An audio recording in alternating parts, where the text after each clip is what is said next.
느헤미야 3장 말씀입니다.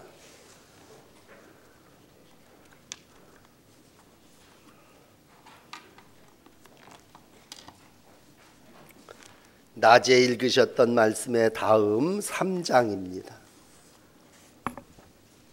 중간 부분만 교독하겠습니다. 3장은 사람 이름들이 쭉 기록되어 있는데 11절서부터 20절까지 가운데 부분만 교독하도록 하겠습니다. 느헤미야 3장 11절 말씀. 하림의 아들 말기야와 바한 모압의 아들 핫숲이 한 부분과 화덕 망대를 중수하였고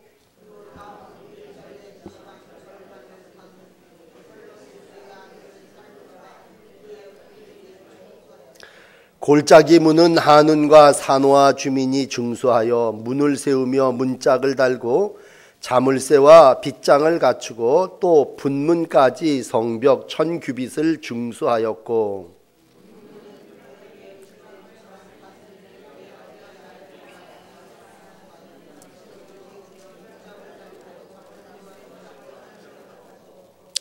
샘문은 미스바 지방을 다스리는 골호세의 아들 살룬이 중수하여 문을 세우고 덮었으며 문짝을 달고 자물쇠와 빗장을 갖추고 또 왕의 동산 근처 셀라못가의 성벽을 중수하여 다윗성에서 내려오는 층계까지 이르렀고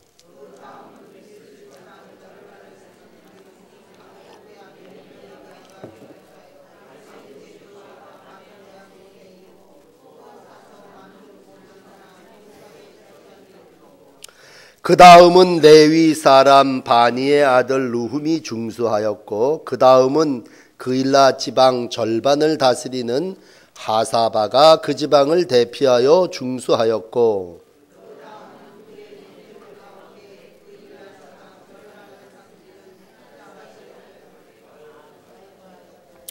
그 다음은 미스바를 다스리는 예수아의 아들 에셀이 한 부분을 중수하여 성굽이 있는 군기고 맞은편까지 이르렀고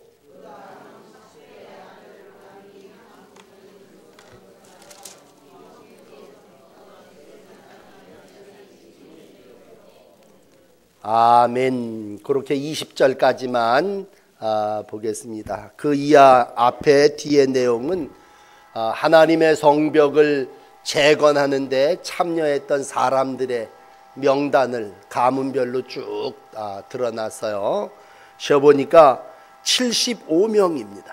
성벽과 성문 재건 사업에 참여했던 이 75명 한 사람 한 사람이 다 자기에게 맡겨진 일들에 헌신하고 충성해서 성벽이 중건되었습니다. 그럼에도 불구하고 우리가 아는 사람은 하나도 없죠. 그래서 이런 데를 읽다 보면 참 지루하기도 하고 이 사람들이 이렇게 성벽을 지었구나 그리고 넘어가기 쉽죠. 그러나 돌이켜 150년 정도 무너진 성벽 그대로 모두가 다 안타까운 마음을 가지고 지냈는데 이제 느헤미야가 와서 격려하고 힘을 북돋아주고 우리가 거룩한 백성으로서 조롱과 모독과 멸시를 받는 건 결국 하나님께 영광이 되지 못하는 거 아니겠습니까? 일어나서 성전을 건축합시다. 우리가 낮에 예배 말씀드린 것처럼 2장 18절에 일어나 건축하자 그랬을 때 이 모든 사람들이 다 진짜로 일어나 가지고 52일 만에 그 큰 성벽을 마무리할 수 있었습니다. 혼자서는 누가 이 일을 감당할 수 있겠습니까? 모든 사람이 참여해야 되고 하나님의 교회에는 구경꾼이 있어서는 안 되죠.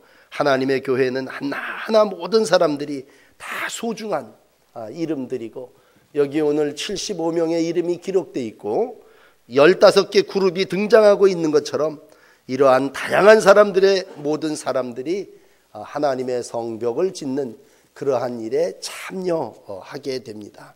이들 중에는요 우리가 10절부터 읽었지만 앞에 보면 제일 먼저 나오는 사람은 제사장 무리들입니다. 1절에 보면 대제사장 엘리야십이 그 형제 제사장들과 함께 일어나서 양문을 건축하고 그렇게 시작됩니다.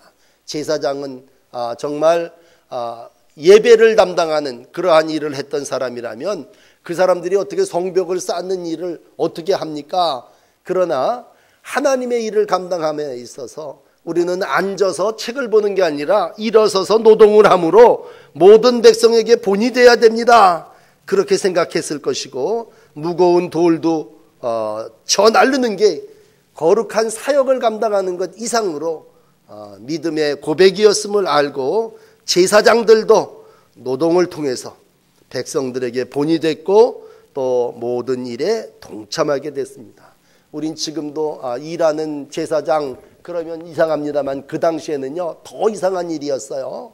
중세 이전에는 제사장은 노동을 천시하는 그러한 사람이었습니다. 그럼에도 불구하고 성벽과 성문을 재건하는 일에 제사장들도 나서서 노동을 했습니다. 또 한 부류를 보면요, 귀족 가문들의 참여를 보게 됩니다. 앞에 9절에 보시면 예루살렘 지방 절반을 다스리는 후르의 아들 르바야가 중수하였고, 또 12절에도 예루살렘 절반을 다스리는 아무개가 중수하였고 그렇게 얘기하고 있습니다. 그동안 귀족이라고 하는 사람은 나서서 일하는 사람들이 아니었어요. 누구에게 시키는 사람이 있고 대접만 받던 그러한 사람들이었는데, 이 하나님의 성벽을 재건하는 일에 귀족이 어디 있고 천민이 어디 있습니까? 그래서 헌신과 섬김을 본으로 보이기 위해서 귀족들도 참여하게 됩니다. 그리고 그들도 직접 돌을 날르고 성벽을 보수하는 일에 동참하게 됨을 보게 됩니다. 이들 중에는요 어떤 부류의 사람들이 있냐면 아주 금세공을 하는 전문직의 사람들이 또 있었습니다. 그래서 금세공업자 할헤아의 아들 우시엘과 향품 제조업자 하나니아 이런 식으로 이름이 쭉 31절에 나온다면, 이 사람들은 아주 정밀한 일을 감당하는, 아주 전문적인 일을 감당하는 사람들. 이 사람들은 손이 생명인지도 몰라요. 그런 사람들이 어떻게 돌을 날릅니까? 거친 일 하다가 손 다치면 어떡합니까? 불평하고 원망하지 않고 모두가 다 손을 내밀어 돌을 들어다가 하나님의 성벽을 짓는 일에 자원하여 참여하고 기쁨으로 이 일을 행하는 모습을 보게 됩니다. 뒤에 부분에도 보면요, 그 밖에도 무슨 경찰 같은 동문지기 같은 사람들도 와서 참여하고 이런저런 일들에 있어서, 물론 하나님의 역사를 이룸에 있어서 모든 사람들이 다 참여하는 것은 아니에요. 항상 여러분 기억하시는 건, 그러면 모든 사람들이 아주 일심으로 감당했겠네요. 그러나 불행하게도 드고아의 귀족들은 끝까지 참여하지 않았습니다. 그 이름이 참여한 자와 참여하지 않은 자로 분명하게 구별되어짐을 보게 됩니다. 그러나 중요한 것은 느헤미야가 사람을 가른 것은 아니에요. 느헤미야는 모든 백성들이 다 참여하기를 원했고, 하나님의 사역에서는 오늘 이제 문화부 주간하러 예배하면서 단어를 주전선수다 그렇게 설교 제목을 붙였는데, 하나님의 나라의 일에는 모두가 주전선수인 줄을 믿습니다. 우리가 무슨 운동 경기를 하면 축구 선수들 11명만 뛰게 하고 우리는 관중석에 앉아서 구경하는데, 하나님의 일은 구경꾼은 하나도 없는 거죠. 하나님의 교회의 일을 감당함에 있어서는 모든 사람이 선수고, 모든 사람이 경주자고, 모든 사람이 코치고, 모두가 헌신할 때에 하나님의 성벽을 이루는 일이 수일 내에 이루어지게 된 줄을 믿습니다. 믿음을 가지고 교회를 섬길 때 어디 하나 소홀히 해야 될 일이 있겠습니까? 하나님의 교회 안에 모든 부서가 다 중요하고 모든 일에 여러분들이 다 참여자고 주전선수인 줄을 믿습니다. 미국의 명문 대학 중에 스탠포드 대학이라고 하는 대학이 있어요.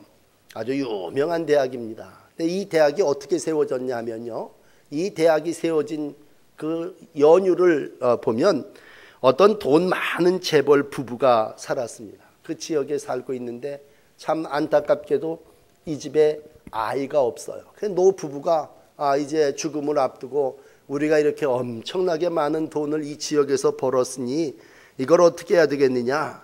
우리가 이 전 재산을 교육 사업에다가 헌신하자. 그리고 이 사람이 어디를 찾아갔냐면요. 그 당시에 이제 명문이 하버드 대학이었어요. 하버드 대학을 찾아갔습니다. 부부가. 그런데 들어가려고 하는데 이 양반들 옷차림이니 모양새가 노인네 부부가 이렇게 들어오니까 수위가 못 들어오게 했어요. 당신 여기 왜 들어가냐? 여기 학생들만 들어가는 데인데 당신이 여기 왜 들어가려고 그러냐? 나 총장을 좀 만나러 왔습니다. 총장은 당신 같은 사람 만날 시간도 없고 지금 학교 일에 바쁘니까 당신을 만나 볼 수도 없고 당신을 만나 주지도 않을 겁니다. 그래서 이 사람이 낙담을 하고 돌아갔습니다. 그리고는 안 되겠다. 내가 하버드 대학에다가 내 전 재산을 기증할 걸 포기하고 내가 대학을 하나 오히려 세우는 게 낫겠다. 그래서 대학을 하나 세운 게 스탠포드라고 하는 대학입니다. 여러분, 하나님의 교회 안에도 똑같아요. 또 대학에도 아니 뭐 총장이 어디 있고 수의가 어디 있고 교수 학생이 따로 어디 있습니까? 그래서 나중에요, 스탠포드 대학이 훌륭하게 세워지고 나서 이 사실이 온 사회에 다 알려졌어요. 더군다나 하버드 대학에서는 엄청 큰 손해를 본 거 아닙니까? 정말 학교를 귀하게 헌신할 수 있는 그러한 기회가 됐는데, 그래서 이 사실을 알고 대학이 하버드 대학 정문에다가 큰 팻말을 붙여놨다 그래요. 사람을 외모로 취하지 말라. 학교 앞에 들어가 보면 모든 들어가는 사람들이 사람을 외모로 취하지 말아라.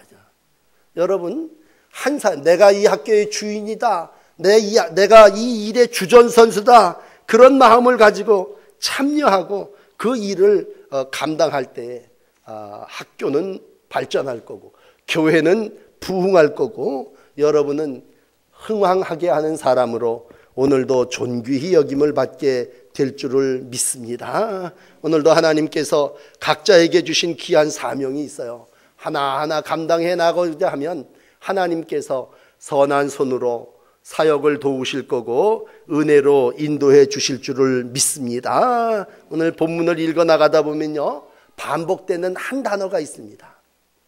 그건 뭐냐 하면 그 다음에는 이라는 말이에요. 그 다음에는 한 29번 정도 3장에 반복됩니다. 이렇게 하고 그 다음에는 여리고 사람들이 건축했고 그 다음에는 이무리 사람의 아들 삭굴이 건축했고 그 다음에는 자물쇠와 빗장을 갖추었고 그 다음에는 이렇게 했고 그 다음에는 이렇게 했고, 이게요 정말 건축을 하는 데 있어서 대단히 중요한 겁니다. 우리가 무슨 일을 세우고 만들어감에 있어서 하루아침에 모든 게 한꺼번에 위서부터 아래까지 다 되어지는 일이 어디 있습니까? 오늘도 하나님께서 각자에게 주신 은사대로 각자에게 맡겨진 책임대로 잘 감당할 때 하나님께서 그 다음에는 이렇게 해주시고 그 다음에는 이렇게 하고 그 다음에는 이러한 일들을 감당할 수 있도록 인도하여 주시는 줄을 믿습니다. 우리는 그냥 하나도 하지도 않고 한꺼번에 완성된 것만 기다리잖아요. 이렇게 해서 어디서 하늘에서 뚝 떨어졌으면 좋겠다, 그런 생각이 우리 가운데 든다면 하나님의 역사는 주전선수를 통해서 여러분 1층 안 건너고 어떻게 2층을 올라가요? 차곡차곡 그 다음에는 그런 29번이나 반복되는 이 일을 통해서 52일 만에 하나님의 성벽이 완성된 줄을 믿습니다. 오늘도 물론 사람에게 각자 맡겨진 일이 달라요. 어떤 사람은 어문을 건축하게 하고 어떤 사람 제사장에게는 양문을 건축하게 하고 또 어떤 이들에게는 분문이죠. 똥이 왔다 갔다 하는 오물을 버리는 그러한 통을 만들기도 하고, 어떤 일이든지 다 자기에게 맡겨진 일이 좀 허드렛 일도 있고 귀한 일도 있겠죠. 그러나 중요한 건 그러한 모든 사람들이 다 조화를 이루고 그러한 모든 사람들이 합쳐서 오늘 하나님의 성전이 완성됐고, 하나님은 무너졌던 성벽을 느헤미야라 하여금 52일 만에 완성하게 하신 줄 믿습니다. 이 일에 가장 주도적인 역할을 했던 사람은 누구예요? 느헤미야입니다. 느헤미야. 이번 주간 여러분 느헤미야의 모습을 볼 때 그러면 느헤미야는 뭐 했냐? 열심히 따라다니면서 격려했습니다. 격려라는 말은 잘한다, 칭찬해주고 난공사를 이루는 가장 큰 힘이었습니다. 여러분 잘한다고 할 때 잘하는 거예요. 격려할 때에 그 격려에 힘입어서 열심히 모든 일들을 더 감당하게 된 줄을 믿습니다. 그러므로 느헤미야는요 격려자로서의 지도자입니다. 앞으로 우리 시대가 어떤 지도자를 교회가 필요로 합니까? 그렇다면 답은 느헤미야에서 찾으세요. 느헤미야처럼 격려하고 칭찬하면 더 열심히 더 봉사하고 하나님의 일에 헌신하게 될 줄을 믿습니다. 사람은 누구나 그래요. 격려를 받고 칭찬하면요 자기가 기대했던 것 이상으로 헌신하고 하나님이 나를 이렇게 사용하시는구나 기뻐서 봉사하게 됩니다. 하나님께서 우리에게 주신 귀한 사명이 있다면 그건 격려자의 사명입니다. 로마서 11장 8절에 권면하는 사람은 격려의 말로 섬기라 그렇게 말씀합니다. 여러분 오늘 오후 예배에 참여하신 모든 사람에게 공히 적용되는 말씀이에요. 나에게 하나님께서 어떤 사명을 주셨을까? 나는 흥왕하고 나는 주전선수로서 이 역사 속에 어떤 일을 감당할 수 있을까? 답은 여러분에게 하나님께서 격려자의 은사를 허락해 주셨습니다. 이건요 후보도 없고 이건 뒤에 물러가서 구경하는 사람도 없어요. 여러분들이 다 이 필드에 나가서 여러분들이 다 말할 수 있는 사람이고 격려할 수 있는 사람이고 모두가 다 이러한 생명의 말을 잘 증거함으로 오늘도 이 땅에 하나님의 역사가 흥황하게 되어질 줄을 믿습니다. 낮에 말씀드린 것처럼 느헤미야가 일어나 건축하자 그러면서 모든 사람을 격려했던 것처럼 오늘 수많은 사람들의 이름이 기록되어 있지만 그 모든 사람들이 다 하나님께서 자기에게 맡겨진 귀한 사명을 감당하기까지 믿음으로 맡겨진 모든 일에 주전선수로 충성했음을 기억하시고 여러분 세우는 일에 또 모든 보수하는 재건하는 일에 온전히 쓰임받는 헌신의 날들이 되시기를 주의 이름으로 축복합니다. 348장을